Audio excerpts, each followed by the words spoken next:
अपने अध्ययन में उपयोगिता विश्लेषण यूटिलिटी एनालिसिस का अध्ययन करेंगे। साधारणतः उपयोगिता का मतलब हम किसी भी वस्तु के उपभोग या उसके प्रयोग के कारण जो संतोष मिलता है उससे लगाते हैं। हम देखते हैं कि प्रतिदिन हमको सूर्य की रोशनी, हवा, पानी आदि उपयोग करने को मिलता है और इनके उपयोग करने से हमको जो सुख व आनंद की प्राप्ति होती है उसे हम इनसे मिलने वाली उपयोगिता कह सकते हैं। अर्थात संक्षेप में हम यह कह सकते हैं कि जिन वस्तुओं से हमारा प्रत्यक्ष या परोक्ष संबंध मिलता है और उन वस्तुओं से हमको कुछ लाभ या फायदा मिलता है तो वही लाभ या फायदा जो होता है उपयोगिता कहलाता है। ठीक है, परंतु जब हम अर्थशास्त्र में उपयोगिता की बात करते हैं तो अर्थशास्त्र में उपयोगिता का अर्थ क्या है इसको हमको समझना आवश्यक होता है। अर्थशास्त्र में उपयोगिता का अर्थ किसी भी वस्तु या पदार्थ के उपभोग से जो संतुष्टि प्राप्त होती है उससे लगाया जाता है।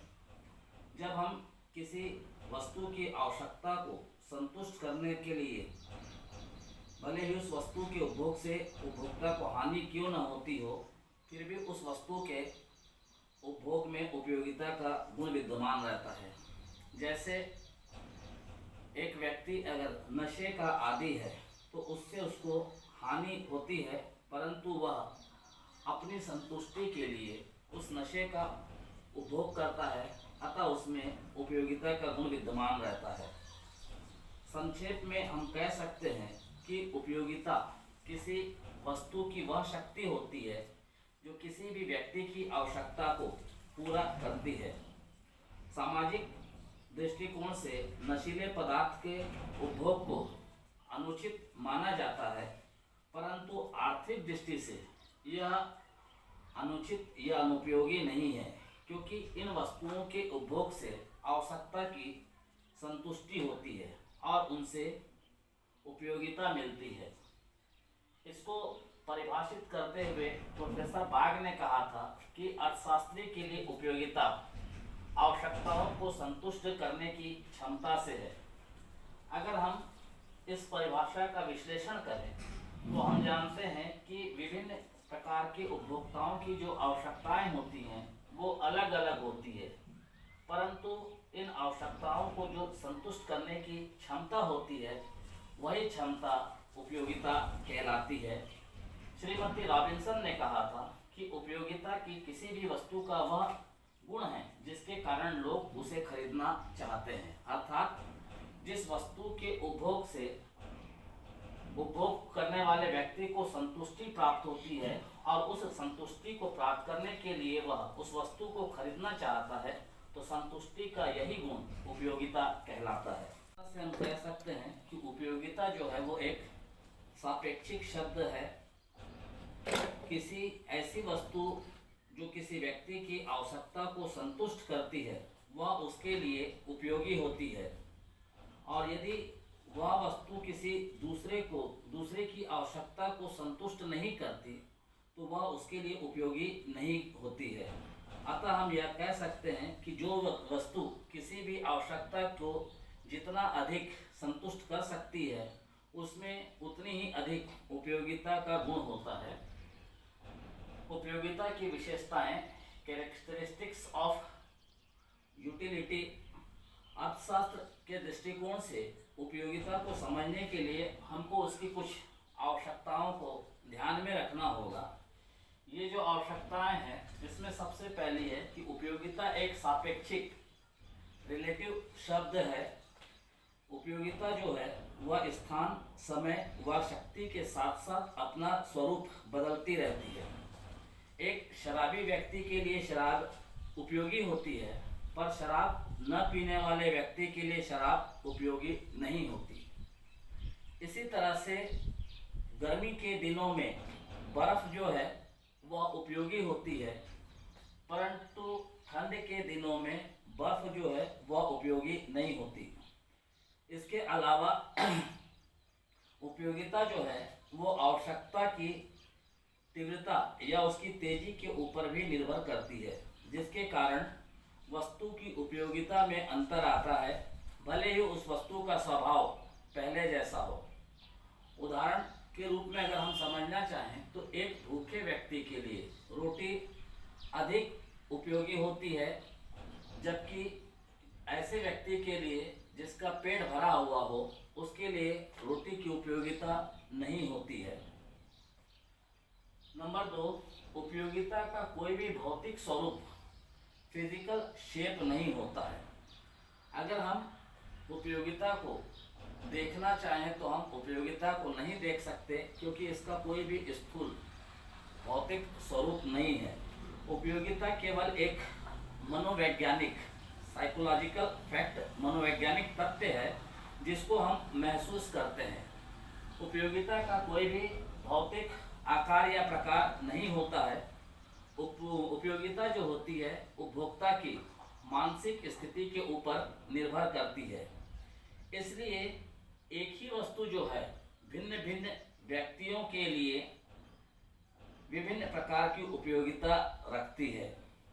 एक दुर्बल या कमजोर मनुष्य के लिए मक्खन जो है वो उपयोगी हो सकता है, परंतु एक मोटे ताजे व्यक्ति के लिए मक्खन उपयोगी नहीं है। इसकी तीसरी विशेषता जो है कि उपयोगिता का संबंध लाभदायकता, वेलफेयर या कल्याण से नहीं होता। कोई भी ऐसी वस्तु हो सकती है जो किसी व्यक्ति की आवश्यकता को संतुष्ट तो करती है, परंतु उसके लिए लाभदायक नहीं होती है। जैसे कि हम जानते हैं कि एक सिगरेट पीने वाले व्यक्ति के लिए सिगरेट जो है उसकी आवश्यकता को तृप्त तो करती है, परंतु वह उसके स्वास्थ्य को या उसके शरीर को हानि पहुंचाती है। तो जब हम अर्थशास्त्र में उपयोगिता का अध्ययन करते हैं तो उपयोगिता का अध्ययन करते समय हम उसके इस तत्व को ध्यान में नहीं रखते हैं। इसके कारण इसका यह हानि पक्ष जो है वो निम्न या गौण हो जाता है। उपयोगिता की चौथी विशेषता जो है कि उपयोगिता जो होती है आवश्यकता की तीव्रता, इंटेंसिटी के ऊपर निर्भर होती है। जो व्यक्ति जितनी तीव्र आवश्यकता महसूस करता है उपयोगिता उसके लिए उतनी ही अधिक होती है। जैसे जब हमको अत्यधिक प्यास लगी हो तो उस समय पानी की तीव्रता जो होती है या पानी की उपयोगिता जो होती है वो हमारे लिए सबसे अधिक उपयोगी होती है। परंतु जैसे ही हमारी प्यास बुझ जाती है, हमारी प्यास बुझ जाने के बाद पानी की कोई उपयोगिता नहीं रहती, जबकि प्यास लगने के पूर्व जो तत्व पानी में विद्यमान थे, प्यास बुझ जाने के बाद भी वही तत्व पानी में विद्यमान रहते हैं। अतः हम यह कह सकते हैं कि उपयोगिता जो होती है वो आवश्यकता की तीव्रता के ऊपर निर्भर करती है। इसकी अगली जो विशेषता है कि उपयोगिता वास्तविक उपभोग पर निर्भर नहीं करती है। उपयोगिता जो होती है वो एक्चुअल कंजम्पशन के ऊपर डिपेंड नहीं होती है। किसी वस्तु की उपयोगिता और उसकी संतुष्टि, यूटिलिटी और सेटिस्फैक्शन के बीच में अंतर होता है। एक उपभोक्ता उपयोगिता की गणना उस समय करता है जब वह किसी वस्तु को प्राप्त करने की सोचता है, परंतु उसको संतुष्टि केवल उसी समय मिल पाती है जब वह उसे वास्तविक रूप से उपभोग कर लेता है। इसकी अगली विशेषता जो है कि उपयोगिता जो है कि क्रय की प्रवृत्ति, ट्रेंड ऑफ परचेज को बढ़ाती है। उपभोक्ता को जब किसी वस्तु की उपयोगिता मिलती है तभी वह उस वस्तु को क्रय करने के लिए प्रोत्साहित होता है। अगर उस वस्तु में उपयोगिता नहीं होती है तो वह उसको नहीं खरीदता है। और इसकी अंतिम विशेषता जो है कि उपयोगिता त्याग के बिना, एक्वायर्ड विदाउट सेक्रीफाइस, असंभव है। प्रकृति के द्वारा जो भी वस्तुएं हमको प्रदान की गई हैं उन वस्तुओं को छोड़कर अन्य सभी वस्तुओं से तब तक उपयोगिता प्राप्त नहीं होती है जब तक कि उनको प्राप्त करने के लिए उपभोक्ता कोई त्याग न करे। अब प्रश्न यह उठता है कि क्या उपयोगिता को मापा जा सकता है? Can utility be measured? तो उपयोगिता के मापन के संबंध में दो धाराएं प्रचलित हैं। पहले जो है गणनावाचक दृष्टिकोण, कार्डिनल अप्रोच, यह मार्शल का मत था, और दूसरी जो है क्रमवाचक दृष्टिकोण, ऑर्डिनल अप्रोच, जो कि पेरेटो, हिक्स, एलन आदि का मत है। अब हम इनकी जो मेजरमेंट है उसकी माप का अध्ययन करेंगे। सर्वप्रथम हम गणनावाचक दृष्टिकोण, कार्डिनल अप्रोच, या जो मार्शल का गणनावाचक दृष्टिकोण है, मार्शल कार्डिनल अप्रोच, इसका अध्ययन करेंगे। कि जो मापन है, इसके मापन का हमने कहा था कि दो दृष्टिकोण होता है। पहला होता है गणनावाचक दृष्टिकोण, मार्शलियन कार्डिनल अप्रोच, जो कि मार्शल के द्वारा दी गई थी। हम यह जानते हैं कि उपयोगिता जो है वो केवल एक मनोवैज्ञानिक तत्व है, अर्थात उपयोगिता को हम केवल महसूस करते हैं। इसका कोई भी मूर्त, टेंजेबल आकार, प्रकार या साइज नहीं होता जिसको कि हम देख सकें, छू सके या महसूस कर सके। इसको मापने का भी कोई यंत्र या कोई पैमाना, कोई स्केल नहीं है, परंतु फिर भी मार्शल ने उपयोगिता को द्रव्य अर्थात पैसे के माध्यम से मापने की बात कही है। उनके अनुसार उपयोगिता के मापने का दृष्टिकोण गणनावाचक, कार्डियल होता है, क्योंकि इसमें उपयोगिता की गणना की जाती है। जैसे अगर हम नंबर्स को देखें, 1, 2, 3, 4, 5 आदि, तो इसके आधार पर हम यह कहते हैं कि 5 संख्या जो है वो संख्या 1 से 5 गुना बड़ी है। मुद्रा को, उपयोगिता को मुद्रा के पैमाने के संदर्भ में मार्शल ने कहा था कि किसी भी वस्तु की इकाई के उपभोग से वंचित रहने की अपेक्षा उस वस्तु को इकाई के लिए जितनी कीमत देने को तत्पर रहता है वह उस वस्तु से प्राप्त होने वाली उपयोगिता की मौद्रिक माप है। इसका छोटा सा उदाहरण अभी हम लॉकडाउन की स्थिति में देखते हैं कि जो भी नशे का सेवन करने वाले व्यक्ति हैं, वे नशीली वस्तुओं को क्रय करने के लिए किसी भी कीमत पर उसको क्रय करने को तत्पर रहते हैं, और 10 रुपए की गुड़ाखू की डिब्बी को खरीदने के लिए 50 रुपए देने को भी तत्पर है। तो गुड़ाखू की उपयोगिता जो है वो 50 रुपए के बराबर मानी जा सकती है। मार्शल के इस कथन से स्पष्ट है कि व्यक्ति किसी भी वस्तु के उपयोग के लिए जितनी अधिक मुद्रा या धन देने को तत्पर रहता है, उसे उस वस्तु से उतनी ही अधिक उपयोगिता प्राप्त होती है। गणनावाचक दृष्टिकोण से उपयोगिता को दो प्रकार से नापा जा सकता है। पहला, मुद्रा के रूप में माप, टर्म ऑफ मनी। उदाहरण के लिए, अगर एक उपभोक्ता एक अंडे को क्रय करने के लिए 1 रुपए देने को तैयार है, तो उसके लिए अंडे की उपयोगिता 1 रुपए के बराबर होगी।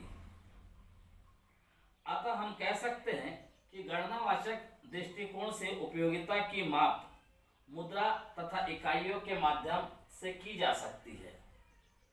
दूसरा जो इसका प्रकार है, इकाई के रूप में माप, टर्म इन यूनिट। फिशर ने उपयोगिता के माप के लिए यूटिल शब्द का प्रयोग किया था। इसके अंतर्गत उपयोगिता को यूटिल में स्पष्ट किया जा सकता है।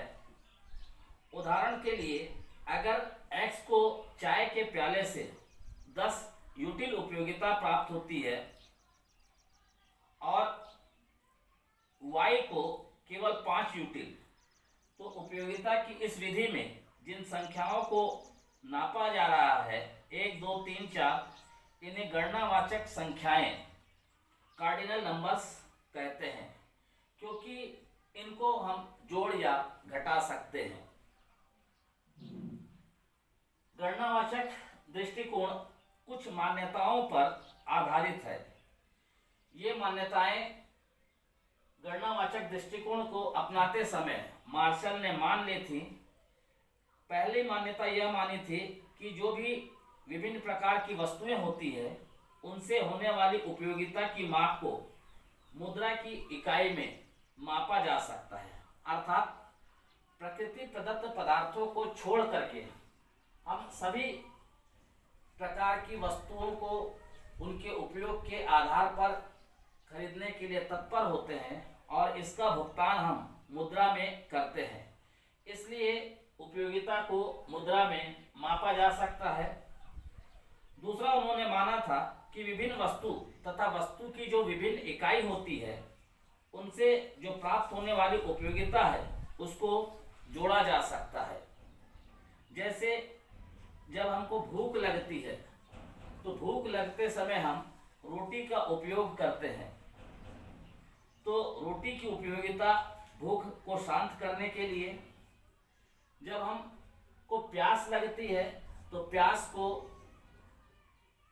समाप्त करने के लिए हम पानी का उपयोग करते हैं, तो प्यास को समाप्त करने के लिए पानी की उपयोगिता को जोड़ा जा सकता है। तीसरी चीज उन्होंने बताई थी कि विभिन्न वस्तु से प्राप्त होने वाली जो उपयोगिता होती है वो किसी भी दूसरी वस्तु की उपयोगिता पर निर्भर नहीं कर सकती। इसे हम इस प्रकार के समझ सकते हैं कि अगर हमको भूख लगी हो तो हम पानी पी करके भूख को शांत नहीं कर सकते। इसी तरह से अगर हमको प्यास लगी हो तो हम रोटी खा करके प्यास को शांत नहीं कर सकते। तो जो भी विभिन्न प्रकार की वस्तुएं होती हैं उनसे जो हमको उपयोगिता प्राप्त होती है, उनसे प्राप्त होने वाली उपयोगिता जो होती है वो दूसरी वस्तु की उपयोगिता पर निर्भर नहीं होती। अतः हम यह कह सकते हैं कि उपयोगिता जो होती है वो पूर्ण रूप से स्वतंत्र होती है। और अंतिम इन्होंने मान्यता यह मानी थी कि उपभोक्ता का मूलभूत उद्देश्य जो होता है उपयोगिता को प्राप्त करना होता है। इसलिए मनुष्य जो भी प्रयास करता है वो अपने उद्देश्य को प्राप्त करने के लिए करता है। मार्शल की गणनावाचक जो दृष्टिकोण था उसके संबंध में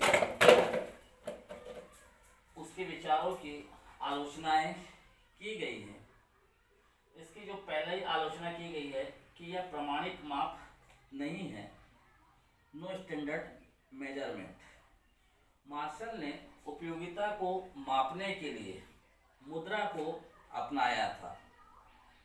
ठीक है, तो मुद्रा का जो माप है, जो माप के जो अन्य माध्यम है जैसे गज, फुट, इंच, इसकी तरह से प्रमाणित नहीं है, क्योंकि मुद्रा का मूल्य जो होता है वो हमेशा परिवर्तनशील होता है।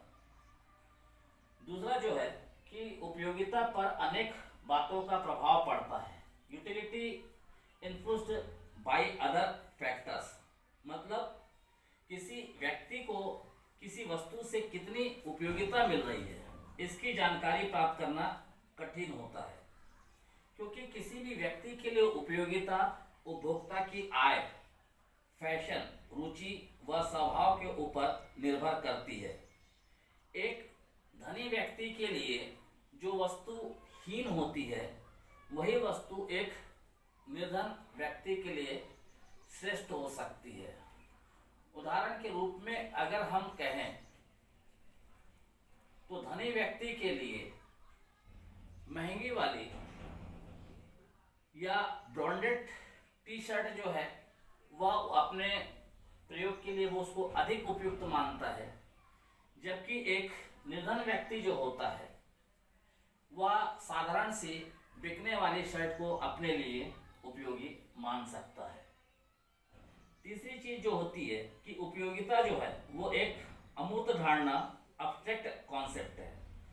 क्योंकि उपयोगिता जो होती है मनोवैज्ञानिक तथा व्यक्तिगत विचार है, जिसको कि हम किसी भी स्टैंडर्ड पैमाने पर, ऑब्जेक्टिव स्टैंडर्ड पर नहीं माप सकते हैं।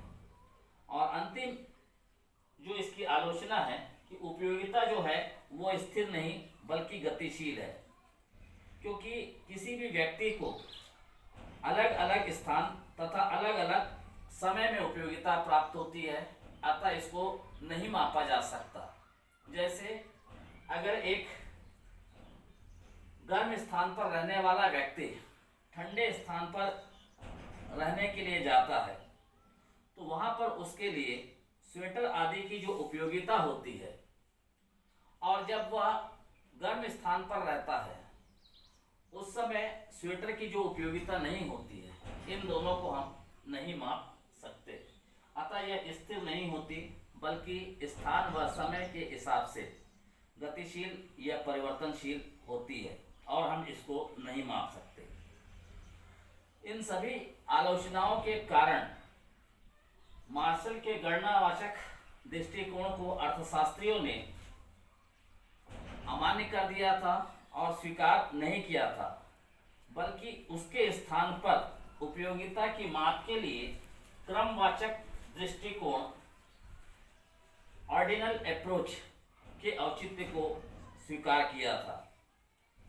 वर्तमान समय के कुछ अर्थशास्त्री जैसे हिग्स, एलन व पेरेटो जो हैं, इन्होंने यह माना था कि उपयोगिता मापनीय नहीं है, और उपयोगिता के मापनीय न होने के संदर्भ में उन्होंने निम्न तर्क दिए हैं।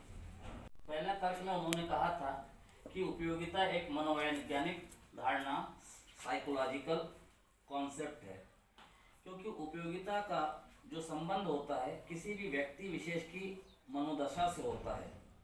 ऐसी स्थिति में उपयोगिता की जो माप है वो ऑब्जेक्टिव पैमाने से वस्तुगत रूप से नहीं की जा सकती। यदि मार्शल की धारणा को यह कहकर काटा जाए कि व्यक्तिगत धारणा को वस्तुगत धारणा के मापदंड से नहीं मापा जा सकता, तो यह अधिक उपयुक्त होगा। दूसरा, मार्शल ने उपयोगिता को मापने के लिए द्रव्य के पैमाने को स्वीकार किया था, परंतु यह पैमाना प्रमाणिक नहीं है, क्योंकि समय समय पर पैमाने पे जो है परिवर्तन आते रहते हैं, और पैमाने के अभाव में उपयोगिता को मापना जो होता है कठिन होता है। तीसरी चीज जो होती है कि उपयोगिता जो है भिन्न भिन्न व्यक्तियों के संबंध में भिन्न भिन्न नहीं होती, अर्थात अलग अलग व्यक्तियों के लिए ही उपयोगिता अलग अलग नहीं होती, बल्कि एक व्यक्ति के रूप में भी वह अलग अलग होती है। अर्थात उपयोगिता की जो कॉन्सेप्ट या धारणा है वो परिवर्तित होती रहती है, और ऐसी परिवर्तनशील तत्व की माप करना आसान नहीं होता। इन्हीं तथ्यों के आधार पर पेरेटो, एलन और हिग्स ने यह माना था कि उपयोगिता जो है वो मापनीय, मेजरेबल नहीं है। इसीलिए उन्होंने उपयोगिता विश्लेषण के स्थान पर तटस्थता वक्र विश्लेषण, इंडिफरेंस कर्व एनालिसिस की नई प्रणाली निकाली थी। इसके अनुसार उपयोगिता को मापने की आवश्यकता नहीं है।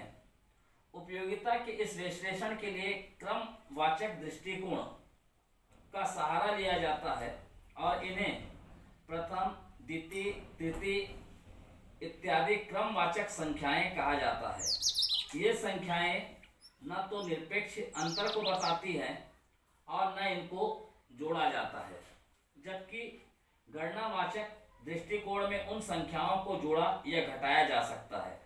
अतः क्रमवाचक दृष्टिकोण के अंतर्गत ये संख्याएं केवल इतना बनाती है कि द्वितीय प्रथम से और तृतीय द्वितीय से अधिक उपयोगी है।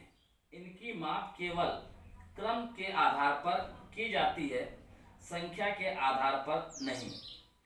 क्रमवाचक दृष्टिकोण हमें उपयोगिता के संबंध में यह बताता है कि उपयोगिता को उनकी उपयोगिता के आधार पर क्रम से व्यवस्थित किया जा सकता है।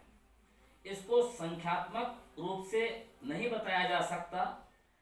क्रमवाचक दृष्टिकोण में उपयोगिता को हम केवल इतना संदर्भित कर सकते हैं कि नारंगी की तुलना में सेब की उपयोगिता अधिक है, परंतु हम अधिकार के रूप में यह नहीं कह सकते कि जो सेब की उपयोगिता है वो नारंगी की उपयोगिता से कितनी अधिक है।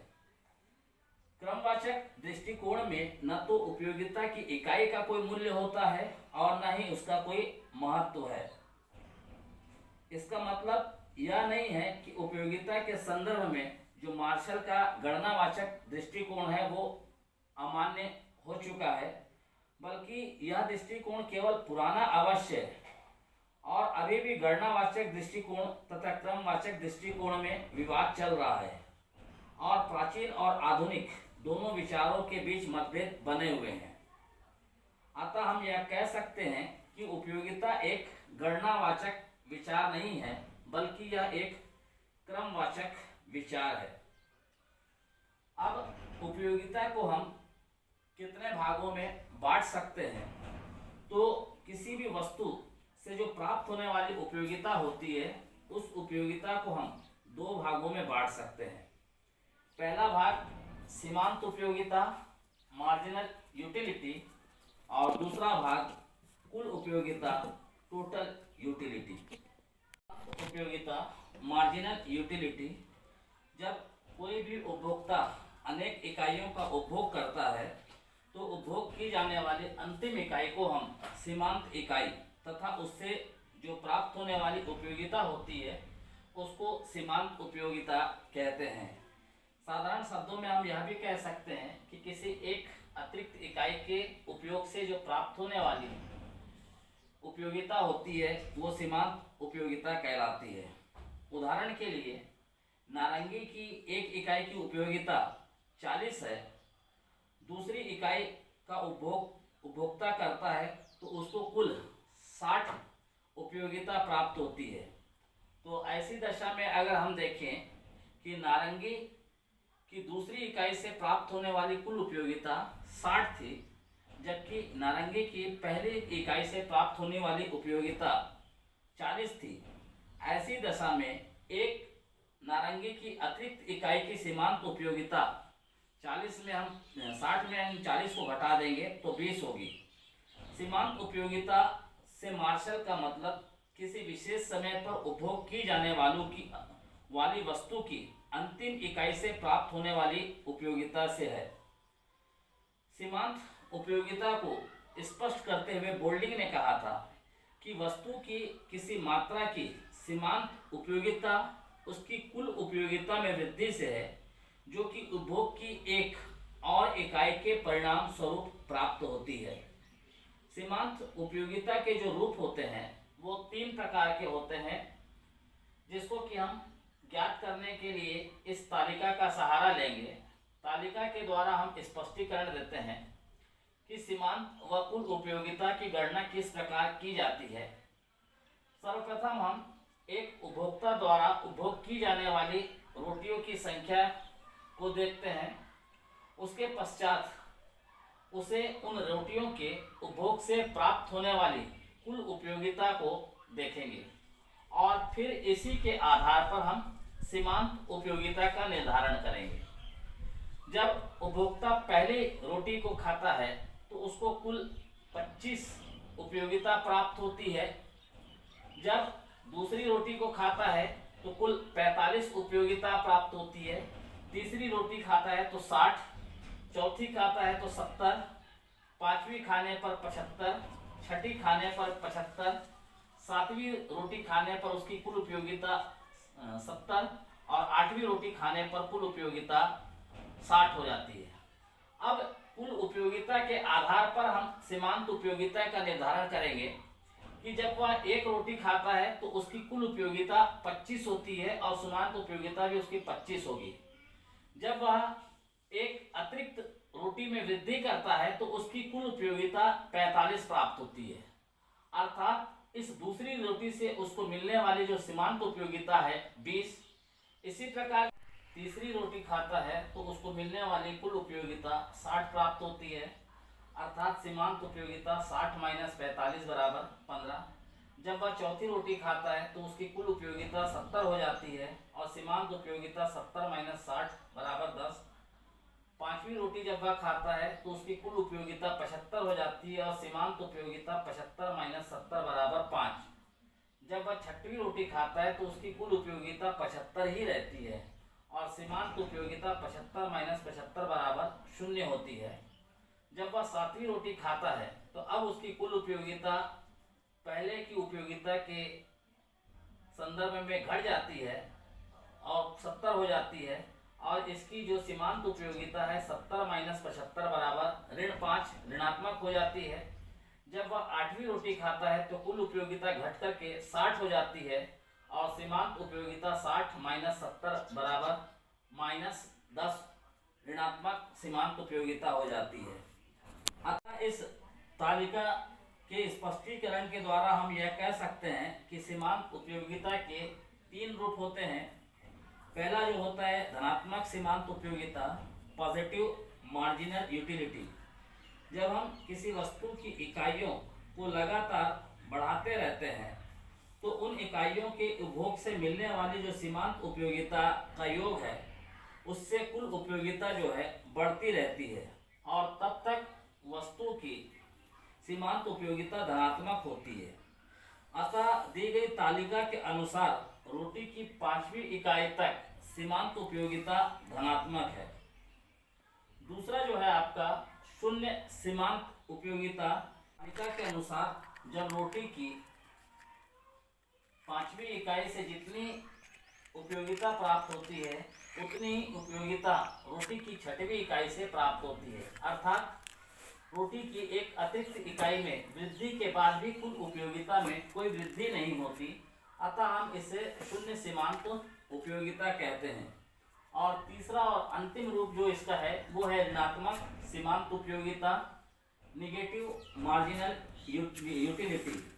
छठी इकाई पर जब हम देखते हैं तो उपभोक्ता को जो मिलने वाली कुल उपयोगिता होती है 75, जबकि सातवीं इकाई पर मिलने वाली जो उपयोगिता होती है वो 75 से घटकर 70 हो जाती है और आठवीं इकाई पर मिलने वाली जो उपयोगिता है वो 70 से घटकर के 60 हो जाती है। इस प्रकार जो सीमांत उपयोगिता है अब वो घटती हुई -5 और -10 हो जाती है। इसलिए रोटी की सातवीं या आठवीं इकाई के प्रयोग के पश्चात उपभोक्ता जो होता है वो तुष्टिहीनता या असंतोष का अनुभव करता है और अर्थशास्त्र में इसी स्थिति को ऋणात्मक सीमांत उपयोगिता या निगेटिव मार्जिनल यूटिलिटी कहा जाता है। अब हम इस उपयोगिता को एक रेखा चित्र के द्वारा समझने का प्रयास करेंगे। हम चित्र द्वारा सीमांत उपयोगिता की व्याख्या करेंगे। जैसे कि आप देख रहे हैं चित्र से आपको यह ज्ञात हो रहा है कि रोटी के उपभोग से सीमांत उपयोगिता घटती जा रही है। एक सीमा तक वह धनात्मक है जिसे रेखा चित्र में ए और बी के द्वारा दिखाया गया है। जब छठवीं रोटी का उपयोग किया जाता है तो वहाँ पर जो सीमांत उपयोगिता है वो 0 हो जाती है, जो कि पूर्ण संतुष्टि के बिंदु को प्रदर्शित करती है। जब उसके बाद रोटी की अंतिम सातवीं और आठवीं इकाई का उपयोग किया जाता है तो उपभोक्ता को जो मिलने वाली सीमांत उपयोगिता होती है वो ऋणात्मक निगेटिव हो जाती है, जिसे कि बी और सी रेखा के द्वारा दिखाया गया है। कुल उपयोगिता का अर्थ यह है कि जब कभी भी हम किसी वस्तु की एक से अधिक इकाइयों का उपभोग करते हैं तब प्रत्येक इकाई से प्राप्त होने वाली जो सीमांत उपयोगिता होती है उसका योग कुल उपयोगिता होता है। कुल उपयोगिता को स्पष्ट करते हुए मेयर्स ने कहा था कि कुल उपयोगिता जो होती है संतुष्टि की वह मात्रा होती है जो किसी भी वस्तु के निश्चित मात्रा के उपभोग से या उसके स्वामित्व से प्राप्त होती है। इस प्रकार हम कहें तो कुल उपयोगिता जो होती है विभिन्न प्रकार के सीमांत इकाइयों का योग होती है। कुल उपयोगिता के अर्थ को और अधिक स्पष्ट करते हुए मेयर्स ने कहा था कि किसी वस्तु की उत्तरोत्तर इकाइयों के उपभोग के परिणाम स्वरूप प्राप्त होने वाली जो सीमांत उपयोगिता का योग है वह कुल उपयोगिता है। कुल उपयोगिता को हम इसके पूर्व ही तालिका के द्वारा स्पष्ट कर चुके हैं। जैसे जैसे हम रोटी की इकाइयों को बढ़ाते जाते हैं, रोटी से मिलने वाली कुल उपयोगिता जो है वो घटती हुई दर से बढ़ती है, और जब तक उपभोक्ता पांचवी रोटी का उपभोग करता है तब तक उसकी कुल उपयोगिता बढ़ती है। छठी रोटी की जो कुल उपयोगिता होती है वो पांचवी रोटी की कुल उपयोगिता के बराबर है। स्पष्ट था कि अब कुल उपयोगिता जो थी उसका बढ़ना जो है वो रुक गया है या समाप्त हो गया है, और इसी बिंदु पर कुल उपयोगिता जो है वो अधिकतम होती है, इसलिए इसे पूर्ण संतुष्टि का बिंदु कहा गया था। और तीसरी चीज जो थी कि जब उपभोक्ता के द्वारा रोटी की 7वीं और 8वीं इकाइयों का उपभोग किया गया था तो अतिरिक्त रोटियों से जो उपयोगिता मिलने वाली थी वह ऋणात्मक होने लगी थी, अतः कुल उपयोगिता जो है घटती जाती है। अब हम कुल उपयोगिता को रेखा चित्र के द्वारा स्पष्ट कर सकते हैं। ओ एक्स बिंदु पर रोटियों की संख्या और ओ वाई बिंदु पर उनसे मिलने वाली कुल उपयोगिता को प्रदर्शित किया गया है। यहाँ पर हम देखते हैं कि पहली इकाई से मिलने वाली जो उपयोगिता थी वह 25, दूसरी इकाई से मिलने वाली उपयोगिता 45, तीसरी इकाई से मिलने वाली उपयोगिता 60, चौथी इकाई से मिलने वाली उपयोगिता 70, पांचवी और छठवीं इकाई से मिलने वाली उपयोगिता 75, सातवीं इकाई से मिलने वाली उपयोगिता 70 और आठवीं इकाई से मिलने वाली उपयोगिता जो है वो 60 थी। तो जैसे जैसे हम रोटी की मात्रा बढ़ाते जा रहे थे हमारी मिलने वाली कुल उपयोगिता की जो मात्रा थी उसमें वृद्धि हो रही थी, जिसे हम धनात्मक उपयोगिता कहते हैं। जैसे ही हमने पांचवी और छठवीं रोटी का उपयोग किया तो पांचवी और छठवीं रोटी से मिलने वाली जो उपयोगिता थी वह दोनों बराबर थी, अर्थात यहाँ पर जो उपभोक्ता की आवश्यकता थी वह संतुष्ट हो गई थी 6 रोटी के पश्चात, इसलिए इसे हम पूर्ण संतुष्ट बिंदु कहते हैं।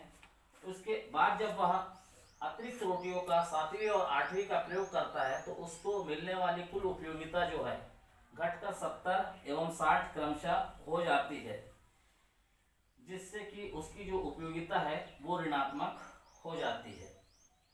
और सीमांत उपयोगिता एवं कुल उपयोगिता का जो संबंध है, तो सीमांत उपयोगिता एवं कुल उपयोगिता का संबंध अत्यंत घनिष्ठ है। यहाँ पर हम देखते हैं कि रोटी की पहली इकाई से छठवीं इकाई तक सीमांत उपयोगिता घटती जाती है, परंतु कुल उपयोगिता जो है वो बढ़ती है। तो कुल उपयोगिता उसी क्रम में बढ़ती है जिस क्रम में सीमांत उपयोगिता घटती है।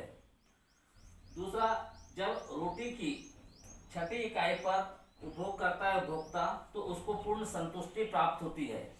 इस बिंदु पर सीमांत उपयोगिता जो होती है वो 0 होती है, जबकि मिलने वाली जो कुल उपयोगिता है वो अधिकतम होती है।